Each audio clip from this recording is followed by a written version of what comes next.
c'est le Togo et de ses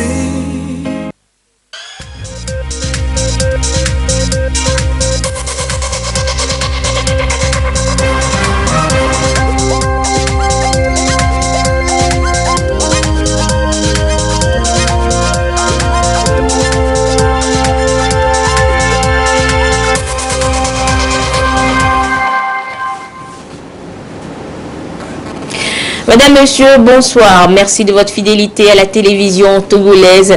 Voici les titres du journal. La situation des milliers de migrants en Libye aura été le principal sujet sur toutes les lèvres au 5e sommet UE-UA qui a pris fin ce jeudi à Abidjan en Côte d'Ivoire. Il a été décidé entre autres de la mise en place d'une force d'intervention pour mettre la main sur les passeurs et les traduire devant la justice. Le chef de l'État fort Esozimna Nyazingbe a pris part aux travaux de ce sommet aux côtés de plusieurs de ses pairs africains et européens. Et puis sur le plan national, le Fonds mondial renforce son soutien au Togo pour bouter hors de nos frontières le paludisme, la tuberculose et le VIH-Sida. Un soutien traduit par la bagatelle de plus de 37 milliards de francs CFA octroyés au pays à travers des subventions. À découvrir tout de suite dans ce journal. Voilà pour les titres, une fois encore, bonsoir. L'actualité depuis hier, tant sur le continent européen qu'africain, c'est le 5e sommet Union européenne-Union africaine qui s'est achevé ce jeudi dans la capitale ivoirienne.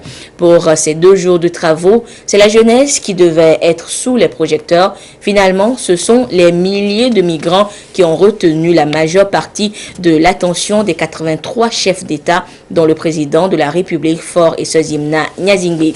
2 déclarations communes marquent la fin de ce sommet, celle concernant le partenariat Afrique-Europe et l'autre concernant la mise en place d'une task force, une force d'intervention pour résoudre la crise des migrants. Nous reviendrons en détail sur la cérémonie de clôture de ce sommet, mais ce soir, nous vous proposons en image la cérémonie d'ouverture hier. C'est sur un commentaire de Nadège Nyanya. Diplomatie active du président de la République fort Esozimna Nyazingbe au 5e sommet Union africaine-Union européenne à Abidjan en Côte d'Ivoire. Le chef de l'État a assisté à la cérémonie d'ouverture des travaux du 5e sommet de l'Union africaine-Union européenne. Plus de 80 chefs d'État et de gouvernement ont répondu présents à cette rencontre internationale aux côtés de près de 5000 participants. Ces représentants d'Afrique et d'Europe réfléchissent sur l'avenir de la jeunesse, mais aussi sur le partenariat entre les 2 continents. Les jeunes sont les moteurs de notre société, ont reconnu la plupart des intervenants à la tribune de la cérémonie d'ouverture. Les chefs d'État et de gouvernement se sont retrouvés à huis clos pour débattre des dossiers à l'ordre du jour de ce sommet. Le Togo a déjà à son actif plusieurs initiatives pour l'intégration des jeunes dans les processus de développement. Et en marge de ce sommet, le chef de l'État fort Esozimna Nyazingbe a échangé avec son homologue du Faso, Roch Marc Christian Kaboré, sur les questions d'intégration sous-régionale et la coopération bilatérale entre leurs 2 pays. Et ensuite, c'est en tant que président en exercice de la CEDEAO que le chef de l'État fort Nyazingbe s'est entretenu avec le secrétaire général de l'ONU, Antonio Guterres. La situation sécuritaire dans la sous-région ouest africaine était au cœur de leurs échanges. Et toujours à l'agenda du chef de l'État, des rencontres avec plusieurs de ses homologues également présents à Abidjan, avec qui il a surtout évoqué la coopération avec leurs différents pays. Il s'est entretenu avec le Gabonais Ali Bongo Ondimba, le Rwandais Paul Kagame, le chef d'État congolais Denis Sassou Nguesso et le Sénégalais Macky Sall. Et hier, peu après son arrivée dans la capitale ivoirienne, le chef de l'État s'est entretenu avec le Premier ministre belge Charles Michel. Les 2 hommes ont échangé sur les stratégies de consolidation du partenariat entre l'Afrique et l'Europe, ainsi que la coopération bilatérale entre le Togo et la Belgique. Nous écoutons le Premier ministre belge. Au cœur de notre entretien, bien sûr, la relation entre l'Union européenne et l'Afrique. Nous sommes tout à fait convaincus que les Européens, les Africains, ensemble, on doit faire face à des défis communs. La lutte contre le terrorisme, la lutte pour plus de sécurité, pour plus de stabilité, améliorer les conditions économiques et les conditions sociales. C'est vraiment une démarche d'intérêt commun dans le cadre duquel nous souhaitons réellement travailler. On a aussi eu des échanges sur plusieurs situations régionales, par exemple en Afrique centrale également. Nous avons avec le Togo une bonne relation bilatérale qui est loyale, qui est durable. C'était l'occasion de continuer à travailler pour renforcer nos liens bilatéraux, partager aussi nos convictions pour tenter de prendre des décisions en Europe, en Afrique, dans l'intérêt mutuel de nos populations respectives. Et nous reviendrons sur d'autres aspects de ce 5e sommet Union européenne-Union africaine, sommet auquel a pris part le chef de l'État-fort Essozimna Nyazingbe dans nos prochaines éditions. Le Premier ministre Komi Selom Klassou a reçu ce matin la directrice Afrique et Moyen-Orient du Fonds mondial. Les échanges ont porté sur le partenariat entre le Fonds mondial et le gouvernement togolais en vue de l'atteinte des objectifs visés, notamment la lutte contre le VIH, la tuberculose et le paludisme. Christine Pechekialode. Avec son Excellence Monsieur le Premier ministre, nous avons confirmé notre partenariat. Nous avons une vision qui est plus grande que ce qui a été discuté ce matin et nous devons accorder donc nos violons pour mettre en œuvre cette vision dans le cadre de ce partenariat. Le Premier ministre a exprimé le souhait de faire tout ce qui est en notre pouvoir pour pouvoir mettre les personnes vivant avec le VIH sous traitement, également offrir les services de prise en charge pour le paludisme.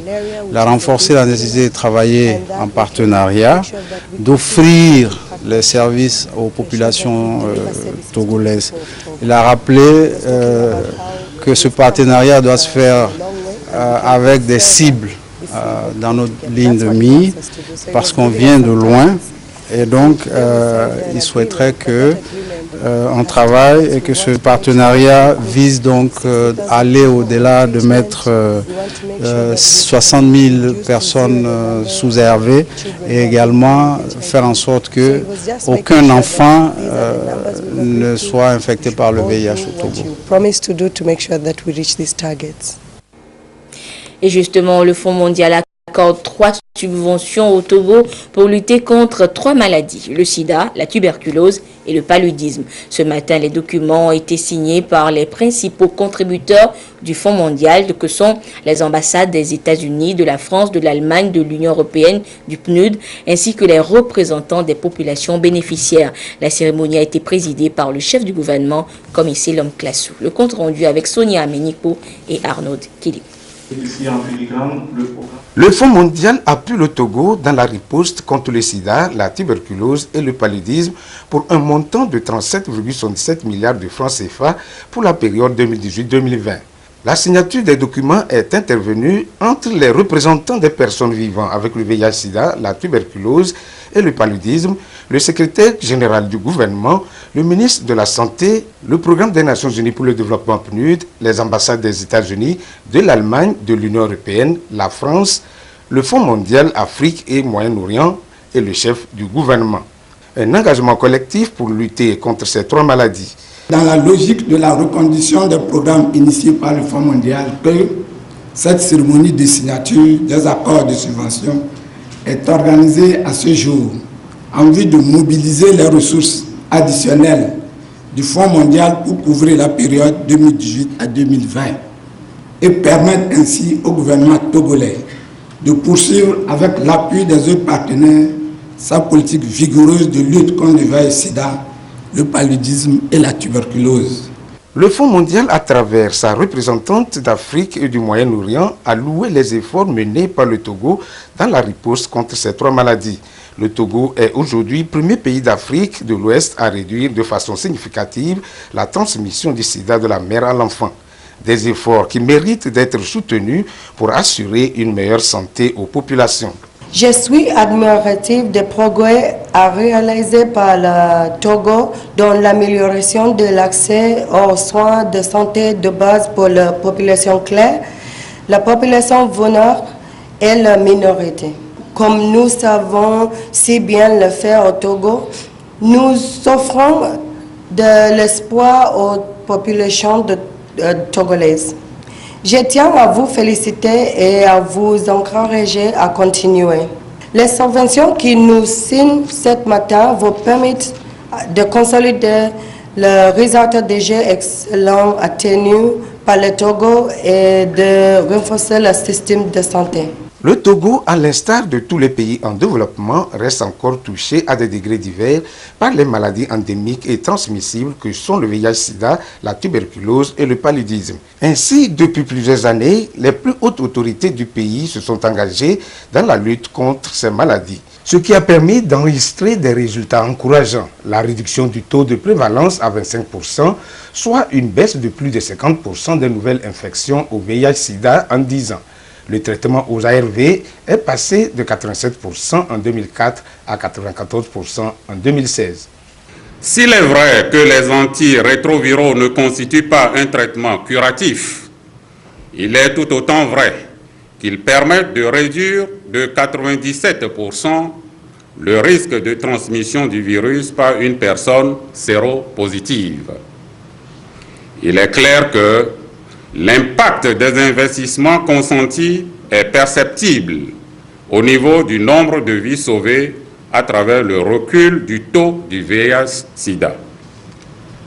Toutefois, il reste encore d'énormes défis à relever pour accélérer les progrès dans la lutte contre les 3 pandémies en vue de consolider les résultats déjà obtenus, notamment chez toutes les personnes vivant avec le VIH-Sida dans le cadre de l'atteinte des objectifs 90, 90, 90, qui signifie 90% des séropositifs sont détectés, 90% des détectés sont traités et 90% des traités ont une charge virale indétectable, c'est-à-dire presque nulle. Pour la tuberculose, elle reste endémique et concentrée dans 3 régions sanitaires du pays, à savoir Lomé commune, la région maritime et dans la région des plateaux.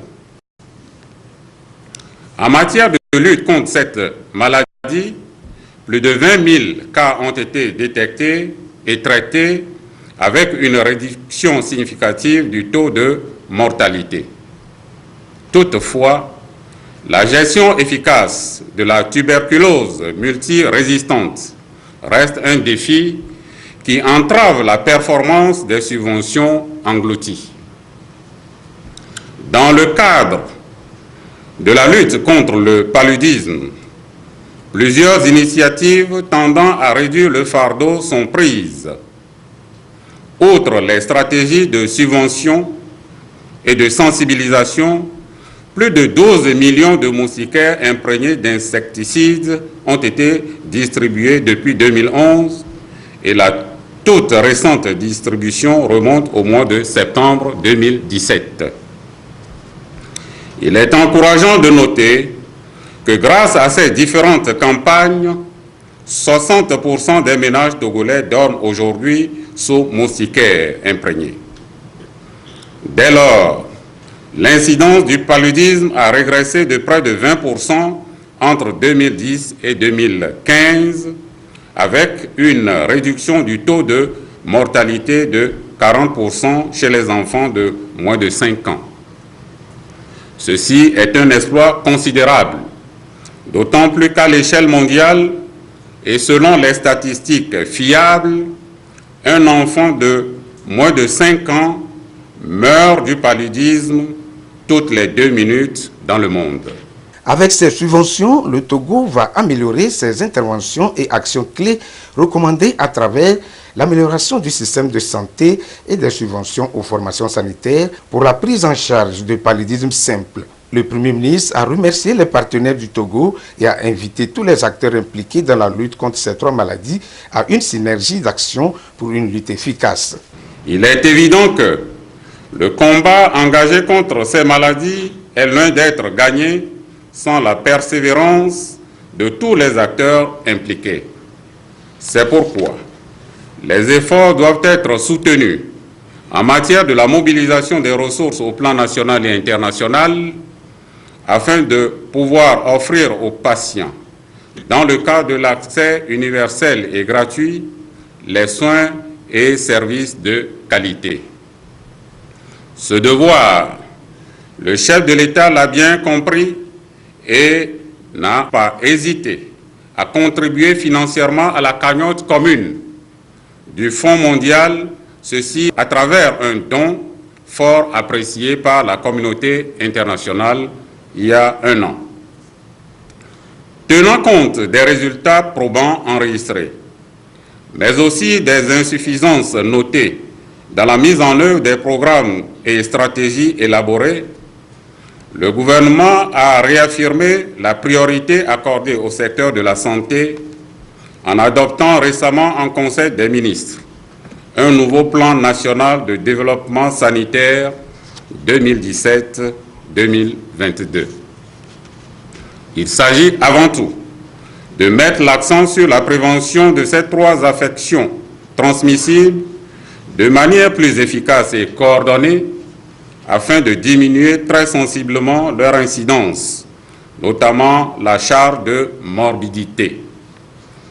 En effet, c'est à travers des programmes de prévention vigoureux et dynamiques que nous pouvons parvenir à éliminer ces affections d'ici à l'horizon 2030, comme le recommande clairement l'objectif numéro 3 des ODD, à savoir garantir la bonne santé et le bien-être à tous.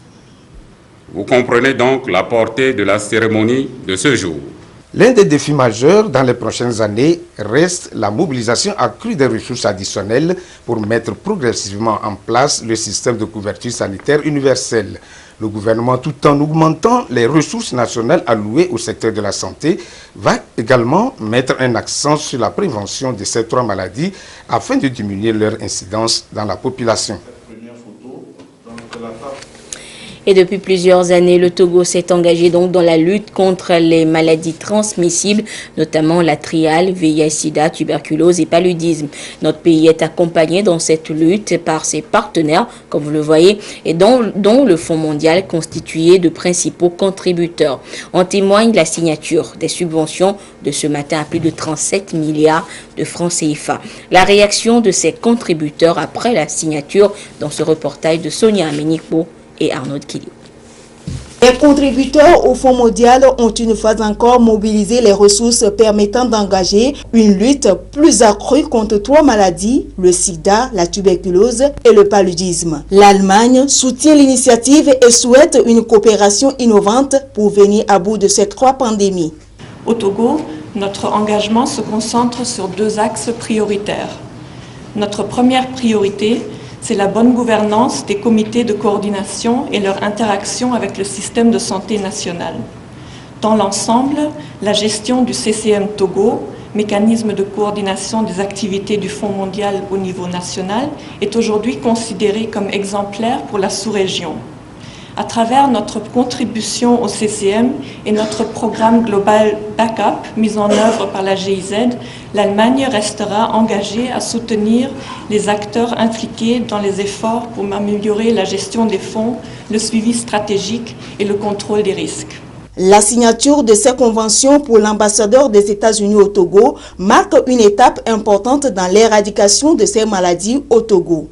Ce jour marque une occasion pour présenter le bilan des succès réalisés par le Fonds mondial dans la réduction du paludisme, de la tuberculose et de la VIH-Sida au Togo.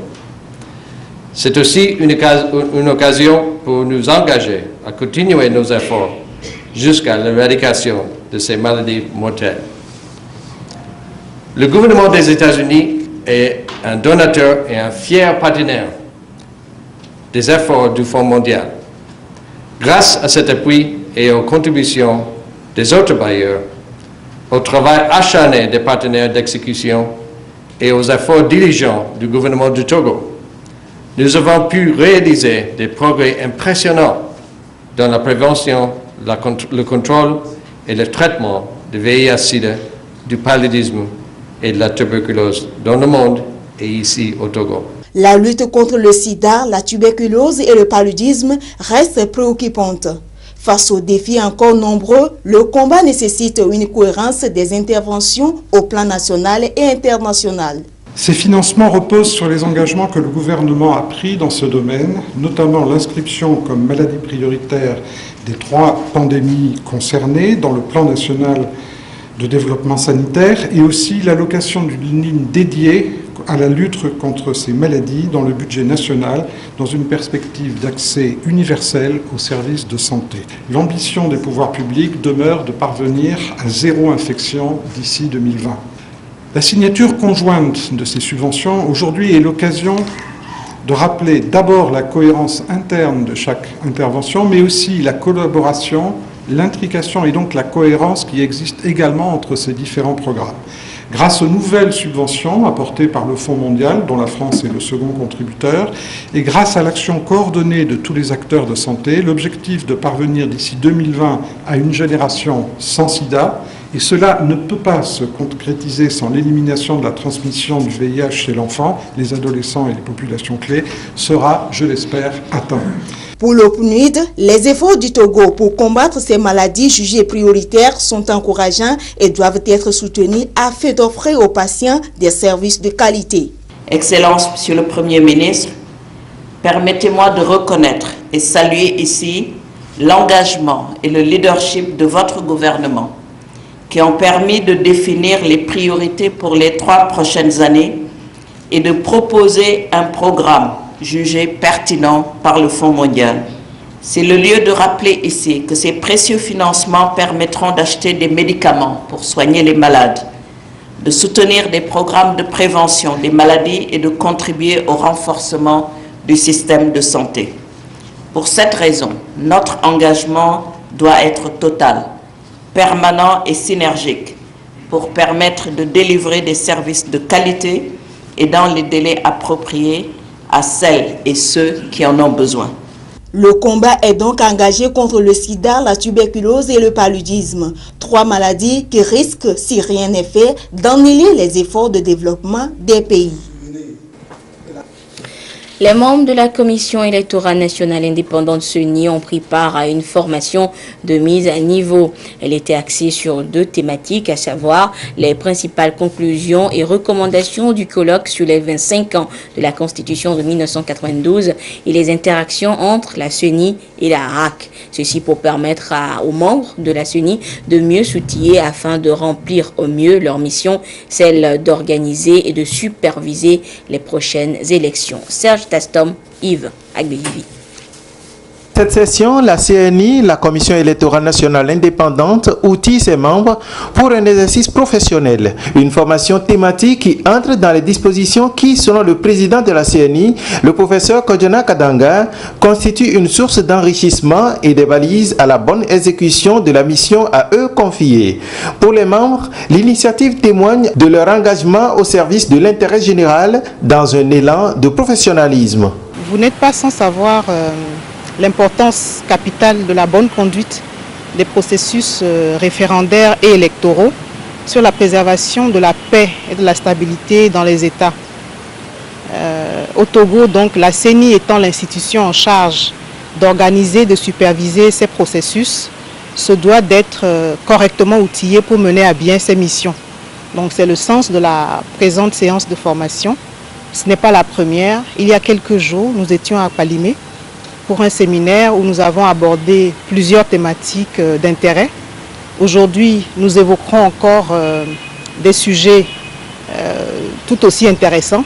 En fait, la démarche de renforcement des capacités est une constante à la CENI et vous pouvez constater que nous sommes en train de nous mettre en ordre de marche pour les échéances qui viennent. On va en tirer de la matière pour travailler. La première thématique, elle est, si vous voulez, au cœur de l'actualité. Donc il est de bon ton que nous soyons au courant des grandes pensées. Un colloque a été organisé dans notre pays il y a quelques jours. Nous avons trouvé intéressant pour nous de nous imprimer de la substance de ce qui s'est discuté parce que les processus dont nous avons la charge ne se font pas en dehors de l'actualité et de la vie de notre pays. Le second thème, je l'ai dit, nous sommes en charge d'organiser, de superviser les consultations électorales. C'est un champ qui englobe plusieurs institutions. La CENI ne fonctionne pas en autarcie, donc on a besoin d'interagir de façon efficiente et structurée avec tous nos partenaires pour que nos missions soient correctement menées. Principes, conclusions et recommandations du colloque sur les 25 ans de la Constitution de 1992 et les interactions entre la CENI et la HAC, quelles leçons? Voilà les thèmes retenus pour cette formation tenue au siège de la CENI. En rappel, si la CENI est chargée d'organiser les consultations électorales, la HAC, elle, a en charge la coordination et la surveillance des communications sur les médias. Deuxième jour des manifestations de rue des 14 partis de la coalition de l'opposition. Ces manifestations ont eu lieu à Lomé et dans certaines villes du pays. Et ce soir, le ministre en charge de la sécurité et son collègue de la communication en dressent le bilan. Le compte rendu avec Augustin Kossi. Les hommes des médias face au ministre de la Sécurité et de la Protection civile et à leur interlocuteur direct, le ministre de la Communication, pour le point du deuxième jour de la marche de l'opposition. Les manifestations, selon le ministre Yak Damehan, se sont déroulées dans le calme à Lomé, tout comme dans les autres villes où elles ont eu lieu. Mais avant le bilan de la journée, il a procédé à une mise au point quant aux itinéraires et à certaines dispositions qui ont été prises pour assurer la sécurité. Ce matin, j'ai été appelé parce qu'il y avait un problème au niveau de l'état-major général. Certains marcheurs étaient retournés. Ce n'était qu'une incompréhension. Vous savez, depuis le mois d'août, nos analyses nous amènent à comprendre un peu l'état d'esprit de certaines personnes. Et il faut tout faire pour éviter de tomber dans le piège des gens. Donc, vous savez, l'état-major est sur le boulevard Yadema. L'entrée principale est sur le boulevard Yadema. Il y a des informations qui ont été recoupées. Certains marcheurs décident peut-être foncer sur l'état-major. Et pour éviter, le commandement a décidé de dévier ceux qui viennent vers la ville le jour de marche en passant par l'état-major. Donc à partir du stade, normalement les gens sont déviés, ils prennent la route qui sort vers la cour d'appel. Arrivé au niveau du carrefour Boyona, s'ils veulent, ils peuvent aller tout droit vers Tochi ou ils remontent vers Yetia pour partir. À partir d'aujourd'hui, ceux qui viendront d'Abouel sauront qu'il est inutile d'aller vers l'état-major, il vaut mieux prendre le contournement, se retrouver au point de départ. Notre principe, c'est la prévention. Aujourd'hui, le rapport que j'ai devant moi ne parle pas d'incident. Donc je tiens à féliciter aussi bien les organisateurs que les forces de sécurité, les organisations de défense des droits de l'homme, les journalistes qui ont accompagné l'événement d'aujourd'hui. Donc à Lomé, 3 points de départ, les 3 points ont été respectés. Atikoumé est parti à 12h10, l'église Baptiste à 13h06 et Gakoto 13h27. Au point de chute, c'est-à-dire au niveau de la plage en face de Santa Maria. Bon, la foule a été estimée à 3000. Dans la région maritime, les localités qui ont connu la marche Tabligo, la marche a commencé à 11h au monument de l'indépendance avec une foule estimée à 38 personnes. Elle a pris fin à 13h11 à l'ancienne gare routière avec une foule estimée à 50 personnes au point de chute. Kévé, dans la préfecture de l'Avé. La marche a démarré à 13h45 en face du lycée Azaou, au point de départ avec 23 personnes. La région des Plateaux, Agné. La marche a débuté à 13h25 en face de la radio Azur avec 50 personnes. À 15h55, le nombre de manifestants a évolué à une centaine au point de chute. À 16h16, la foule a commencé par se disperser. À Palimé, débuté à 13h25, derrière l'église catholique de Chihounou, au Chihinou, comme point de départ avec 80 personnes, donc moins d'une centaine de personnes. Le nombre des manifestants a évolué à 150 personnes au point de chute. La marche a pris fin à 16h10 sans incident. À Badou, dans le Wawa, la marche a débuté à 14h26 avec une foule estimée à 35 personnes. Au carrefour de Mégbe, comme point de départ, elle a pris fin sans incident à 16h15 avec une foule estimée à 40 personnes. Et enfin, dans la région de la Kara, Guérourouka, la marche a débuté à 13h00 devant l'école Koussan, comme point de départ avec une centaine de personnes environ. Elle a pris fin à 15h30 sans incident au marché de Guérourouka, comme point de chute, avec le nombre de manifestants qui est allé à 125 personnes environ. Par rapport au nombre de manifestants communiqués par le gouvernement et à celui donné par les organisateurs, le ministre Guy Madié Lorenzo a exhorté les professionnels de la presse au professionnalisme et à un traitement équitable des chiffres. Il a également invité les citoyens pour le 3e jour de la marche le samedi au civisme et au respect de l'autre. Et la crise sociopolitique du Togo interpelle la Chambre de commerce et d'industrie du Togo par rapport à l'impact de cette crise sur le fonctionnement des entreprises du secteur privé. Une enquête est donc ouverte à partir du 29 novembre et ce jusqu'au 15 décembre 2017 pour mesurer et évaluer la santé de ces entreprises, la santé économique de ces entreprises au vu des derniers événements. Le compte rendu avec Robert Potogbe et Honoré. Bonjour.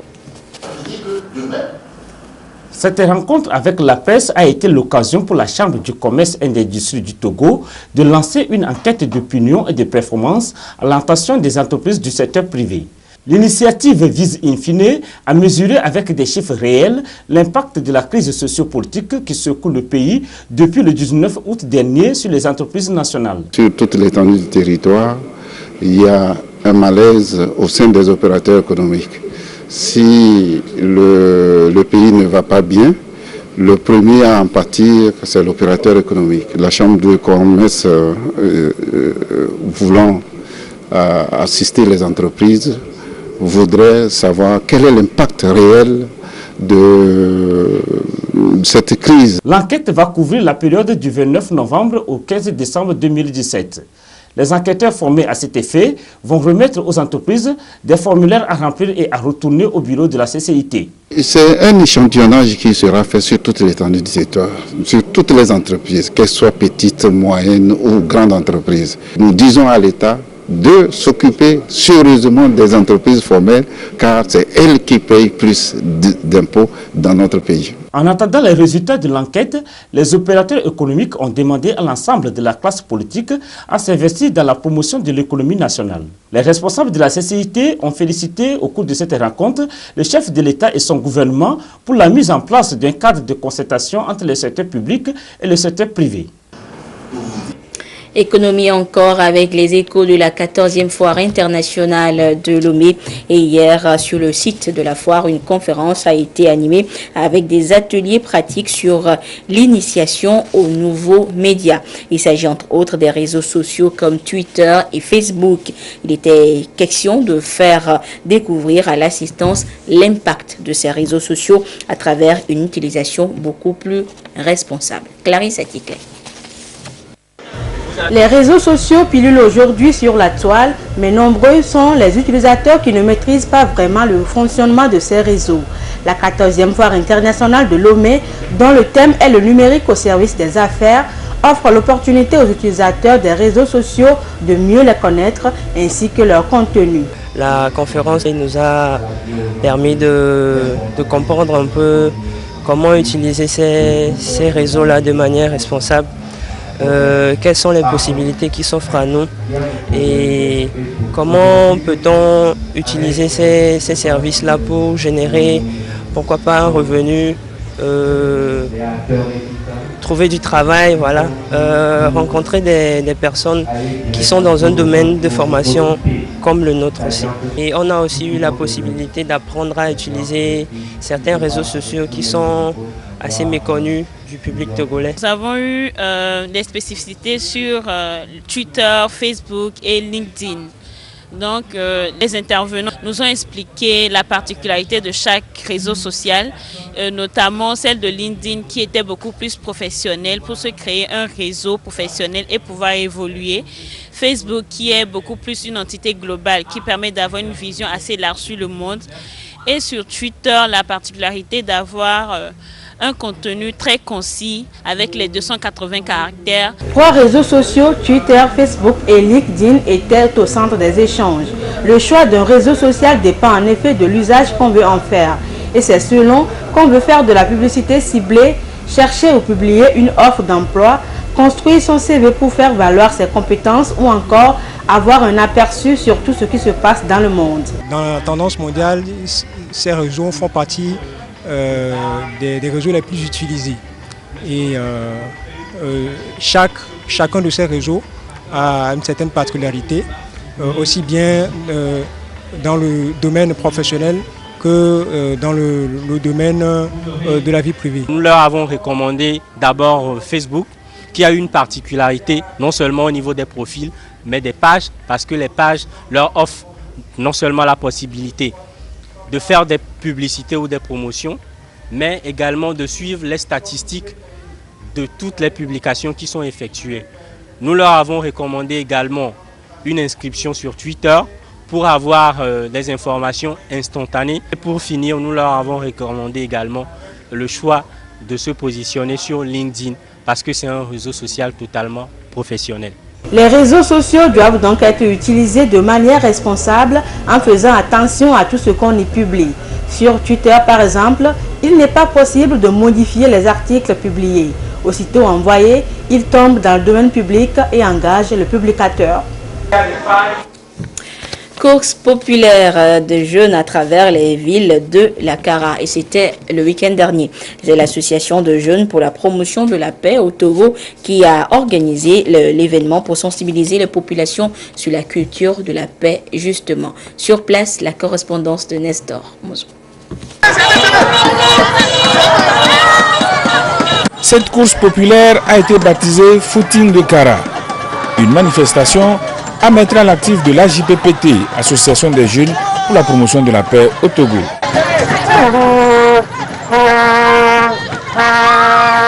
Le footing de Kara est parti de plusieurs quartiers de la ville, mais les différents groupes qui ont été constitués ont tous convergé au Palais des Congrès.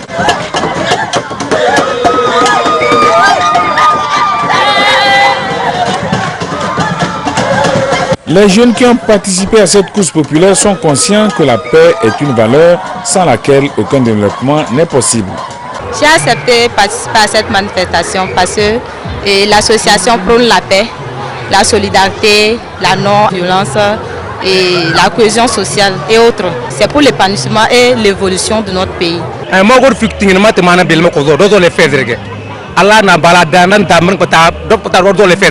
Je suis très content de prendre part à cette course. Nous voulons la paix, femmes ou hommes.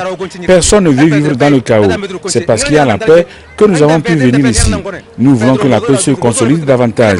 Dans cette manifestation, il n'y a pas de distinction.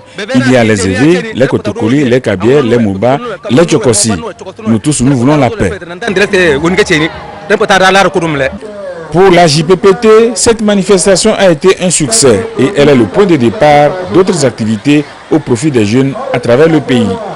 L'association des jeunes pour la promotion de la paix au Togo ne peut rester sans intervenir lorsqu'on voit le pays en train de se basculer. Donc, vu les mouvements et les manifestations politiques, nous avons décidé d'organiser aussi des activités sportives, culturelles. Pour cela, nous avons fait un lancement ici à Kara par le footing de Kara. Ensuite, nous irons à Tapaon pour une activité récréative qui est récital. Nous irons aussi à Takwame pour lancer les tournois interquartiers. Nous avons plein d'activités que nous allons faire à travers tout le pays pour rappeler aux jeunes que nous sommes là pour fonder, pour développer notre pays et non pour lutter pour la politique de quelqu'un. L'Association des jeunes pour la promotion de la paix au Togo est née en 2011. Elle est basée à Lomé, mais elle dispose de bureaux dans toutes les régions du pays. Et nous avons déjà débuté l'échauffement. Nous poursuivons donc avec la page des sports. Et Claude Ama est sur ce plateau. Claude, bonsoir. Oui, bonsoir. Claude, le football constitue donc l'essentiel de la dernière page des sports de ce mois de novembre, avec notamment l'acte 3 du championnat national de football de première division disputé hier sur toute l'étendue du territoire national. Au stade municipal de Lomé, l'AS Togoport, qui a retrouvé le chemin défilé depuis la seconde journée, continue sur sa lancée. Et cette fois-ci, ce sont les Lions de Tonne-Fouadan qui se sont inclinés par 2-0. Martin Sandani, Mankoubi. Au stade municipal de Lomé, l'AS Togoport a eu beaucoup de peine pour venir à bout de Fouadan de Dapan, habillé en vert. Après une première période de 0 but partout, les Lions de Tonne ont résisté jusqu'à la 85e minute avant d'encaisser suite à une erreur tactique. Une réalisation de Roulende Kissimbo qui a mis le goal Kossi Kéré sous éteignoir avant de lifter le ballon au fond des filets. 3 minutes plus tard, plus précisément à la 88e minute, le même Roulende Kissimbo revient corser l'addition par une reprise de la tête consécutive à un corner. Score final 2-0 en faveur de l'AS Togoport. Il reste beaucoup à faire au niveau de l'attaque. Je n'ai pas encore l'attaque de feu que j'avais les années passées. Et progressivement, nous essaierons de rôder les attaquants pour que les prochaines fois, vous puissiez voir les buts pleuvoir. L'adversaire il ne m'a pas impressionné. Il m'a pas impressionné. Je sais que j'ai la capacité de jouer. Il ne m'a pas impressionné, même pas du tout. Je pense qu'il faut que le football se joue vraiment avec des arbitres qui sont neutres. C'est vraiment déplorable comme ça. Là. Si c'est parce que nous on vient de l'intérieur qu'il faut favoriser une équipe et laisser l'autre, c'est déplorable. Où on va? Autre résultat de cette troisième journée, Akara Askoba ASCK 1-0. À Bassar, Bikinti et Maranata font jeu égal 1 but partout. À Sokodé, Semassi l'emporte sur Espoir 2-0. Même score à Chamba en faveur de Koroki face à Ange. Dito épingle AS OTR 1-0. À Gaza 1, Unisport 0 à Agoué. Et puis à Kalimé, Gomindo dicte Salwa à Kotoko 3-0. Et Claude, après la capitale Cap sur Kara où le derby entre ASCO et ASCK a été remporté par ASCO sur la plus petite des marques. Oui, Anita, la hiérarchie a été respectée et c'est ASCO qui a imprimé son empreinte 1-0 devant l'association sportive des conducteurs de la COSA ASCK. Depuis Kara, nous retrouvons Nestor Pedro Mouzou. Le derby de Kara entre l'association sportive des conducteurs de la COSA et l'association sportive de la COSA a connu un long round d'observation dû au respect que les deux équipes ont l'une envers l'autre. Après une vingtaine de minutes de jeu, la ASCK, nouvelle venue en première division, appuie sur l'accélérateur comme pour dire qu'elle n'est pas montée dans l'élite du football togolais pour faire de la figuration. Mais sur cette action, Kossi Koudagba confond vitesse et précipitation. Craignant de se faire brûler la politesse, ASCO sort aussi de sa réserve. La frappe en pivot de Abdou Ouattara est stoppée par le gardien Miki Anaté. Le réveil des condamnés de la COSA fera mouche à la 36e minute. Nazif Ouronemini déborde sur le côté gauche. Son centre-tir, repoussé par Miki Anaté, trouve Koubeur Lendiake qui ouvre le score. ASCO et ASCK vont à la mi-temps sur le score de 1-0. La deuxième partie a été entièrement dominée par l'ASCK. Par manque de finisseurs, le compteur de l'ASCK affiche 0. ASCO sort victorieuse du premier derby de la ville de Kara en première division. C'est le premier match que l'association sportive de la COSA gagne pour le compte de la saison 2017-2018 après sa défaite lors de la deuxième journée face à Semassi et son match nul à la première journée devant Bikinti. La ASCK avait pourtant fait sensation à la première journée contre Ange, qu'elle a battu par 4-1.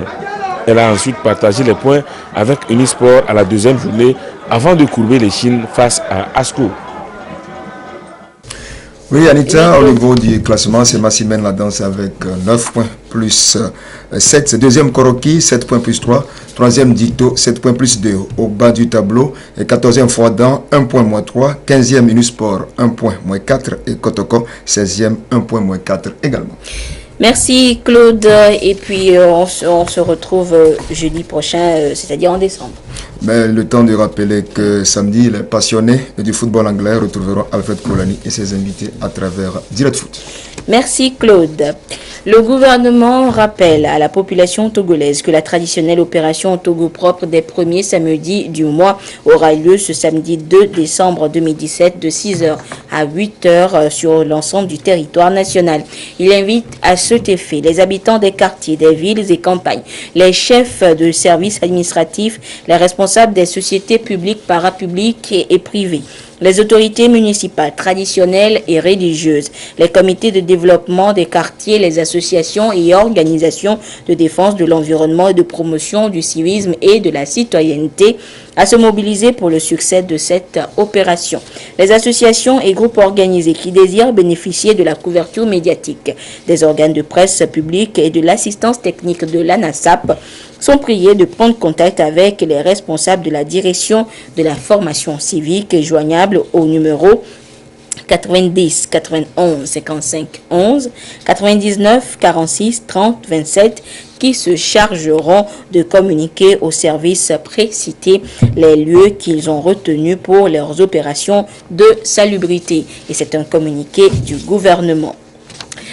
Dans un autre, la direction générale de la compagnie énergie électrique du Togo CET informe son aimable clientèle que suite à des travaux d'éloignement des abeilles du réseau électrique prévu ce vendredi 1er décembre 2017 de 18h à 20h, la fourniture du courant électrique sera interrompue dans les quartiers et zones suivantes de la ville de Lomé.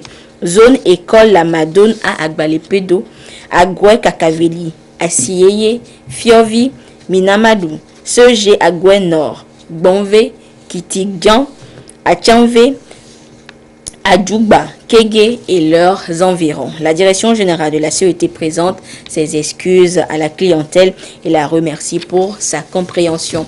Et voilà, c'est sur ce communiqué de la CET que se referme cette édition. Merci de votre fidélité à la télévision togolaise. Nous sommes au dernier jeudi du mois. À 21h, vous retrouverez le duo Pierre Soussoukpo et Adolphe Paka pour l'émission Togo en marche. À 22h30, Prudence Zinsou vous retrouve pour la dernière édition du journal. Au revoir.